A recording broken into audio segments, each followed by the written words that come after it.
माँ भारती के वंदन के साथ हम आज का टेस्टिमनी केस प्रस्तुत करने जा रहे हैं, जो बड़ी एक यूथ की ज्वलंत समस्या के ऊपर आधारित है, जिसे नाइटफॉल, स्वप्न दोष, नोक्चुरल एमिशन, सुपरमेटोरिया इन नामों से जाना जाता है। जो पेशेंट हमारी डिस्पेंसरी में आया है उसकी उम्र 24 साल से ऊपर है और उसकी 2-3 महीने में मैरिज होने वाली है। बड़ी परेशान अवस्था में आया है, क्योंकि पिछले कुछ महीनों से उसको लगभग हफ्ते में 2-3 बार ये वाली स्वप्न दोष की समस्या हो रही है और उसके बाद उसको बड़ी वीकनेस महसूस होती है, आँखों के नीचे गड्ढे हैं और अपनी इस सिचुएशन से बड़ा परेशान है। जो दवाइयाँ हमने उसको दी हैं वो अभी हम आपको स्लाइड शो में दिखा रहे हैं और उसके बाद वो दवाइयाँ उसके ऊपर कैसे एडमिनिस्ट्रेट की गई और विदिन 2 मंथ्स उसकी ये जो प्रॉब्लम थी ये इससे बाहर आ गया और उसका कॉन्फिडेंस लेवल भी बहुत इम्प्रूव हो गया और 2 महीने के बाद उसको दोबारा हमारे से आके दवाई लेने की ज़रूरत भी नहीं पड़ी है। अभी हम इस बात के ऊपर विचार करते हैं कि आफ्टर ऑल ये जो प्रॉब्लम है यूथ में ट्रिगर क्यों हो जाती है और इसकी सेल्फ हेल्प पेशेंट अपने आप इसके लिए क्या कर सकता है, इसका पता होना भी पेशेंट को बहुत ज़रूरी है। तभी जो उसको हम दवाइयाँ देंगे, तभी जो उसके ऊपर हम अपनी मोडस ऑपरेंडी लगाएंगे, उससे वो स्पीडीली बाहर निकल सकेगा उसकी कोऑपरेशन के साथ।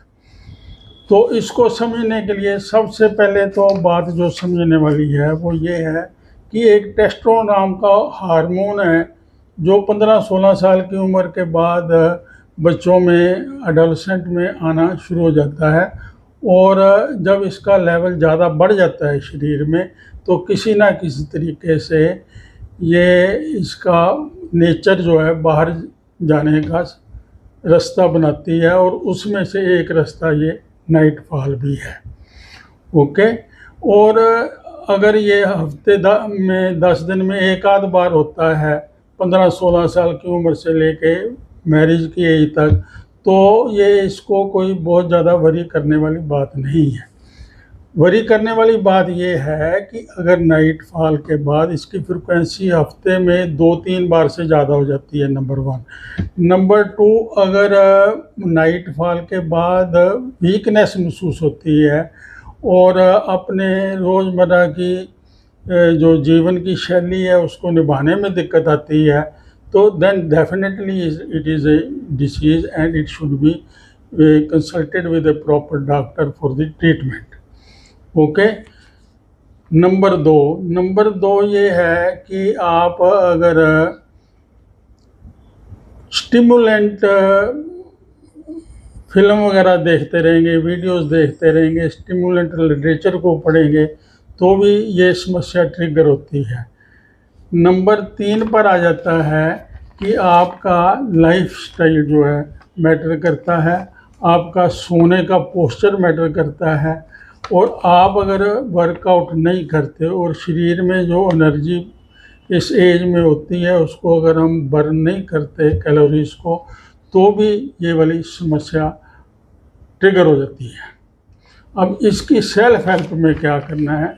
सेल्फ हेल्प जो है, पेशेंट जो है, एक तो उसने अपनी डाइट जो है उसके ऊपर बहुत एफर्ट करने की ज़रूरत है। नंबर 1, सात्विक भोजन खाना है, जल्दी हजम होने वाला भोजन खाना है, ज़्यादा गरिष्ठ या तामसिक भोजन को अवॉइड करना है, नंबर 1। नंबर 2, वाटर मैनेजमेंट, पानी की जो इंटेक है, जो मैंने पहले के एपिसोड में भी आपको बार बार इस चीज़ को रेगुलेट करने के लिए किया है। 20 किलो भार के लिए 1 लीटर पानी की ज़रूरत है। अगर आपका वज़न 60 किलो से ऊपर है तो 3 लीटर से प्लस में पानी पीना ज़रूरी है ठीक होने के लिए। ओके।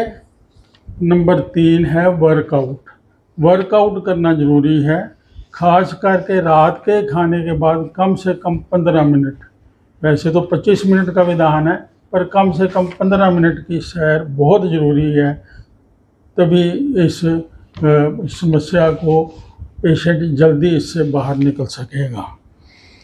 ओके।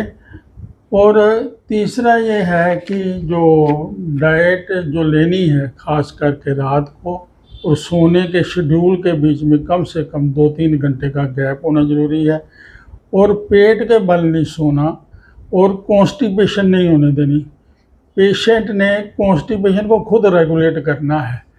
जो भी उसके लिए वो कर सकता है वो मैंने अपने IBS वाले एपिसोड में काफ़ी डिटेल में दिया है। आगे भी कॉन्स्टिपेशन के ऊपर एक एपिसोड आ रहा है, उसको भी आप ध्यान से देखें।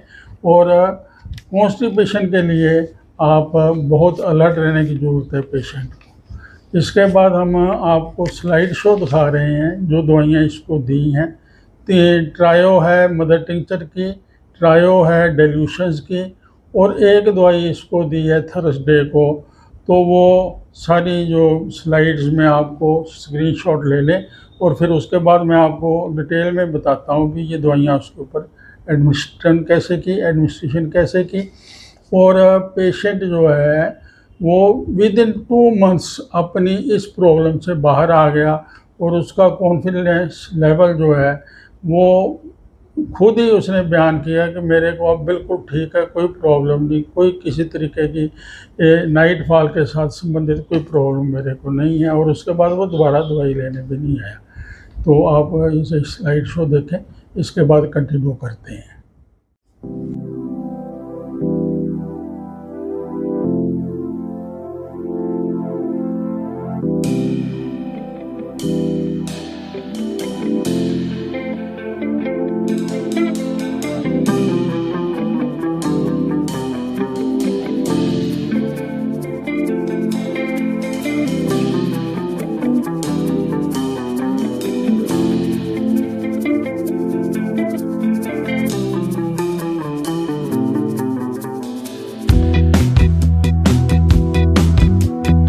Welcome back.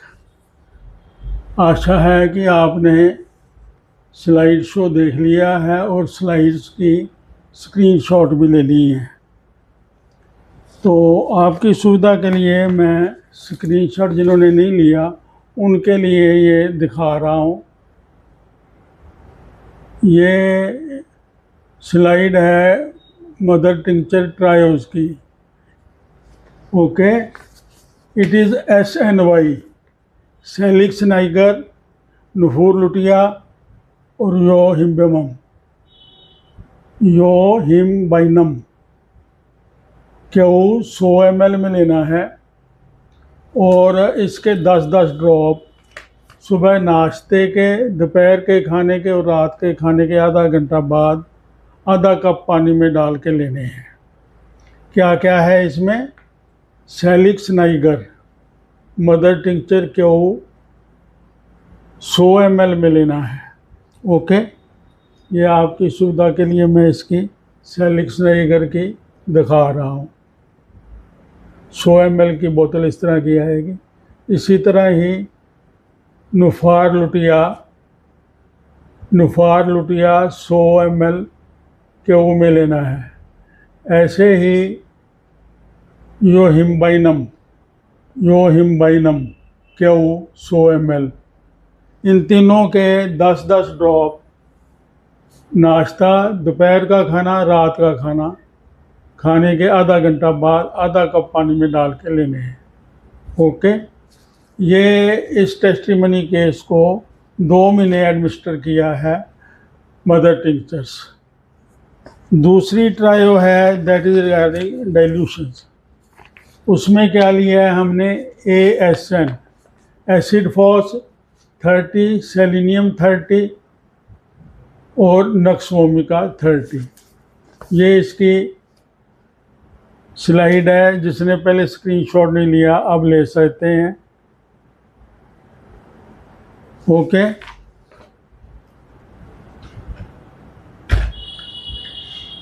जैसे ये नक्सवोमिका है, ऐसे ही आपने एसिड फॉस 30 और सेलिनियम 30 30 ml में लेना है। और इसके 2-2 ड्रॉप लेने हैं। सुबह लेना है एसिड फॉस, नाश्ते से आधा घंटा पहले 2 ड्रॉप जीभ के ऊपर डाल लेने हैं। फिर दोपहर के खाने से आधा घंटा पहले सेलिनियम 2 ड्रॉप जीभ के ऊपर डाल लेने हैं। रात के खाने से आधा घंटा पहले नेक्सोमिका के 2 ड्रॉप डाल लेने हैं। ओके, अब हम आपको बताएंगे थर्सडे को उसको क्या दवाई दी गई है। थर्सडे की दवाई की ये स्लाइड है।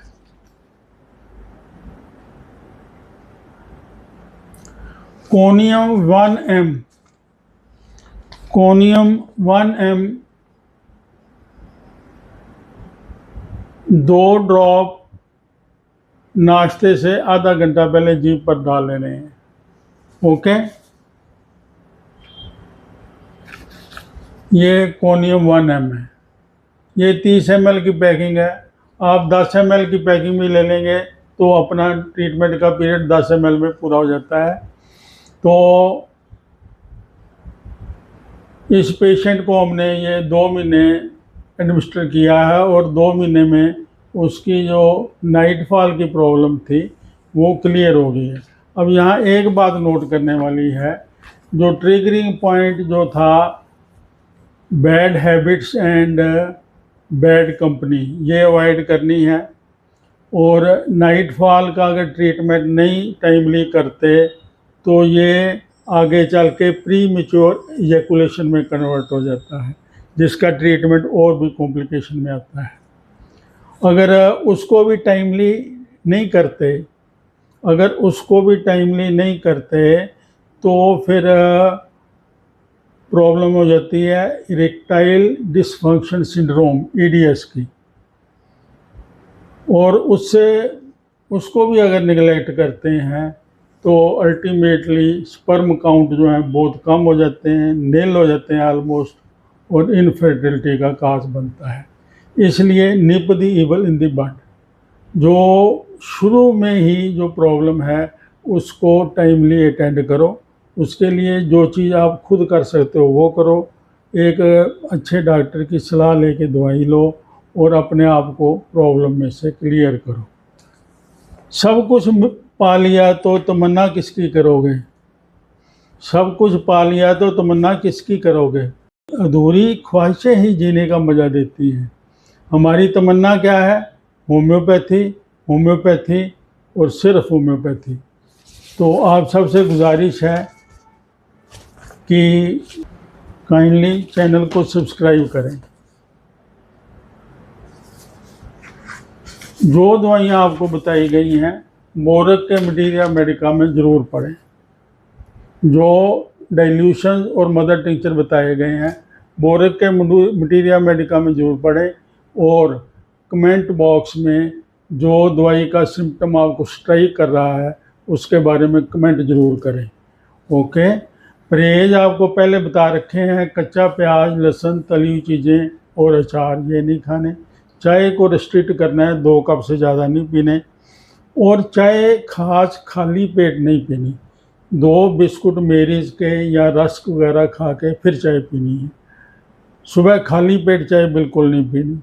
ओके, तो इन सारी बातों के साथ बहुत बहुत धन्यवाद। जय हिंद, जय भारत।